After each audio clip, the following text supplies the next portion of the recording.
Hello friends, आज की इस एक्टिविटी में हम लोग कैपेसिटर को थोड़ा समझने की कोशिश करेंगे। हम लोग फिजिक्स में इसको कैपेसिटर बोलते हैं और डे टू डे लाइफ में जो मिस्त्री लोग हैं वो इसको कंडेंसर बोलते हैं। इसकी स्पेसिफिकेशंस हमारे पास इसके ऊपर लिखी रहती हैं।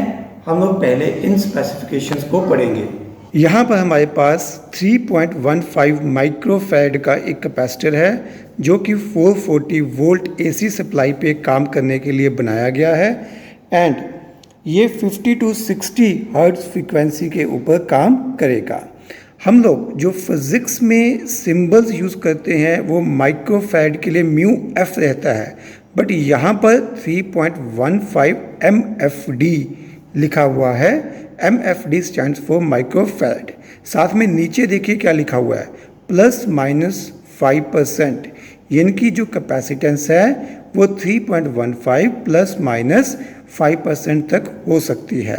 यहाँ पर 440 वोल्ट AC लिखा हुआ है। हमारे घरों में यूज़ होने वाले हर एक अप्लायंस के लिए बढ़िया से काम करेगा। अब हम लोग एक बार इस कैपेसिटर को चार्ज करेंगे। चार्ज करने के लिए मेरे पास यहाँ पर वायर्स हैं और ये मेरे पास डायरेक्ट AC सप्लाई आ रही है। 220 वोल्ट पे AC सप्लाई आ रही है।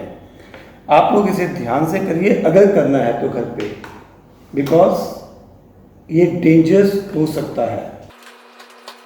तो यहाँ पर मैं स्विच ऑन कर रहा हूँ। अब इन दोनों वायर्स के अक्रॉस 220 AC वोल्ट लगा हुआ है।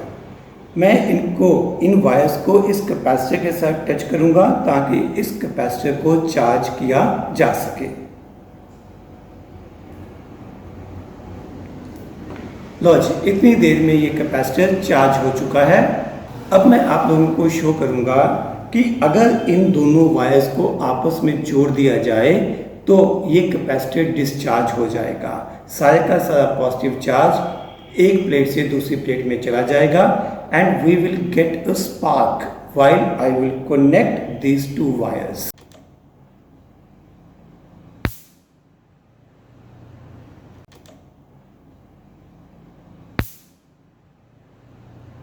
तो आपने देखा किस तरह से कैपेसिटर के अंदर स्टोर एनर्जी स्पार्क की फॉर्म में रिलीज हो गई। सारी की सारी एनर्जी लॉस हो गई in the form of spark, light और in the form of heat. अब हम लोग इस कैपेसिटर को फैन के अंदर लगा के देखेंगे किस तरह से ये कैपेसिटर फैन की वर्किंग को इन्फ्लुएंस करता है। इस फैन का कैपेसिटर खराब है और आज मैं इस कैपेसिटर को नए कैपेसिटर के साथ रिप्लेस करूंगा। तो आप देख सकते हो यहाँ पर इस फैन के ऊपर कैपेसिटर लगा हुआ है। आज हम इसे ही रिप्लेस करेंगे। अब हम लोगों ने एक बार कैपेसिटर हटा दिया है और अब फैन को चला के देखेंगे क्या फैन चलता है या नहीं। अब मैं इस फैन को स्विच ऑन करूंगा और देखते हैं कि क्या ये स्टार्ट होता है या नहीं। Switch on. ये भैया अभी स्टार्ट नहीं हो रहा। अब मैं इसको एक पुश दूंगा। ध्यान से देखिएगा कि मैं किस तरफ इसे घुमाता हूं।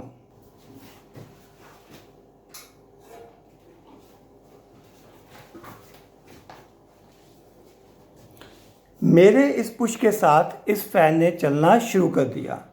अभी इसमें से करंट पास कर रहा है तो ये अब इसी स्पीड के साथ घूमता रहेगा।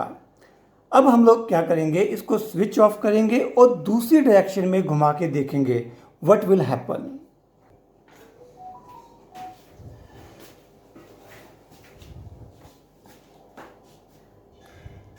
अब देखिए फैन ने अपोजिट डायरेक्शन में भी घूमना शुरू कर दिया। ये फैन जो डिज़ाइन किया गया है वो किसी भी डायरेक्शन में घूमने के लिए डिज़ाइन किया गया है, बट अगर आप अपोजिट डायरेक्शन में चलाओगे तो ये हवा आपको नहीं देगा। कैपेसिटर इसके डायरेक्शन ऑफ मोशन को भी कंट्रोल करता है। वो जो इनिशियल थ्रस्ट देता है, इनिशियल इम्पल्स देता है, उसकी वजह से फैन एक पर्टिकुलर डायरेक्शन में ही रोटेट करना शुरू करता है। अब हम लोग इसमें कैपेसिटर लगाएंगे और देखेंगे कैपेसिटर लगाने के बाद ये एक ही डायरेक्शन में घूमेगा और ये अपनी फुल स्पीड पे बिना किसी इनिशियल इम्पल्स के घूमेगा।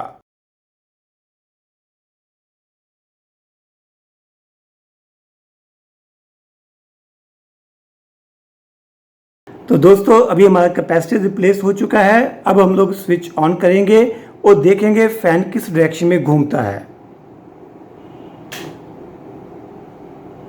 आपको डायरेक्शन ऑफ रोटेशन नोट करनी है। इस बार फैन बिना किसी इनिशियल इम्पल्स के चलना शुरू हो गया।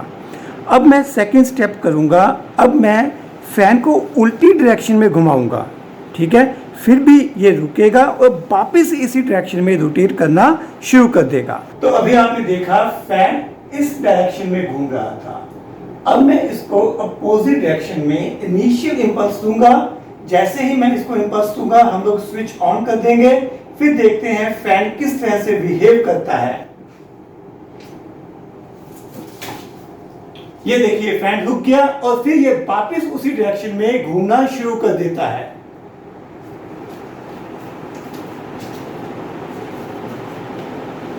ये वापस एक ही डायरेक्शन में फुल स्पीड से रोटेट करना शुरू कर देता है। चलिए अब आपको मैं एक दूसरी जगह लेके चलता हूँ। यहाँ हमारे घर में कैपेसिटर होता है। चलिए कूलर के पास चलते हैं। ये देखिए, ये कूलर के अंदर भी मोटर के साथ यहाँ पर कैपेसिटर जुड़ा हुआ है। इसके ऊपर टेप की हुई है, तो इसलिए हम इसकी स्पेसिफिकेशंस तो नहीं पढ़ पाएंगे, बट यू कैन सी कि इस इंडक्शन मोटर के साथ भी एक कैपेसिटर लगा हुआ है। फ्रेंड्स, एक्चुअली कैपेसिटर्स के दो यूजेस होते हैं, एक इलेक्ट्रिक अप्लायंसेस में, दूसरा इलेक्ट्रॉनिक अप्लायंसेस में। आज की इस एक्टिविटी में हमने इलेक्ट्रिक अप्लायंसेस में कैपेसिटर के यूज को देखा। हमने देखा कि कैपेसिटर की जब दो वायर्स को कनेक्ट किया जाता है, शॉर्ट किया जाता है, तो एक स्पार्क पैदा होती है। हमने कैपेसिटर के ऊपर लिखी हुई स्पेसिफिकेशन को समझा। हमने देखा किस तरह से कैपेसिटर फैन की वर्किंग को इन्फ्लुएंस करता है। इसी तरह की इंटरेस्टिंग एक्टिविटीज को देखने के लिए और फिजिक्स को आम जिंदगी के साथ लिंक करने के लिए बने रहिए हमारे साथ।